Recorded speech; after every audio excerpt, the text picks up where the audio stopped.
Good morning. This is an extract from Elizabeth Goudge's great World War II novel, The Pilgrim's Inn. I've been studying modernism and postmodernism in university, and the focus is all on how much has been broken and destroyed and shattered and will never be the same. I find Elizabeth Goudge's work to be an incredible antidote to the absolute chaos and brokenness of that era.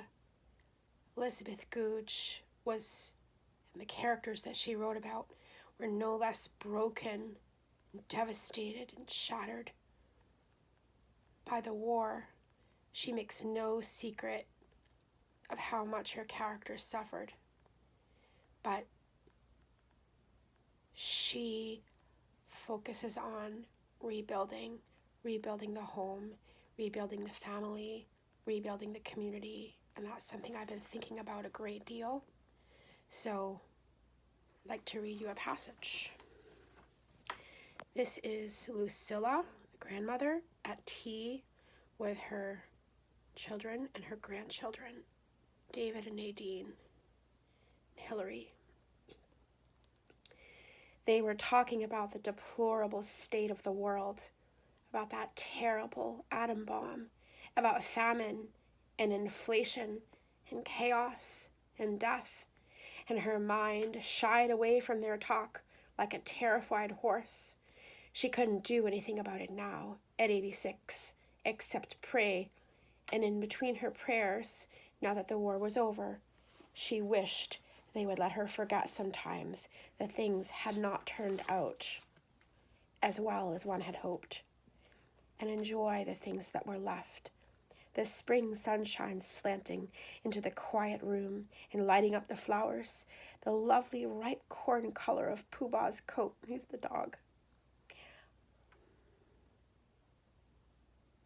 The hot tea, the log fire burning in the hearth, whispering and fragrant, the feel of the dear old bastard's chin resting on her shoe, that's the other dog, and the sound of the sea coming in the pauses of their talk. "Don't!" she cried to them suddenly. "It's this that matters. This!" "What, Mother?" asked Margaret, who could never follow the working of another person's mind unless it was explained to her very carefully and at great length. "Beauty is truth," said Hillary, coming a little nearer. But Nadine, without words, stretched out a hand and gently touched her mother-in-law's.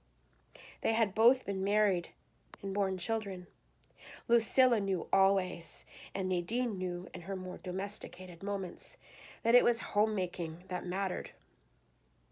Every home was a brick in the great wall of decent living that men erected over and over again as a bulwark against the perpetual flooding in of evil.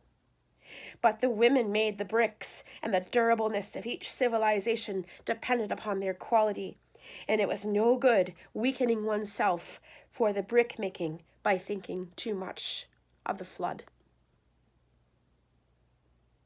So 70 years ago, and it's even more applicable today than it was after World War II.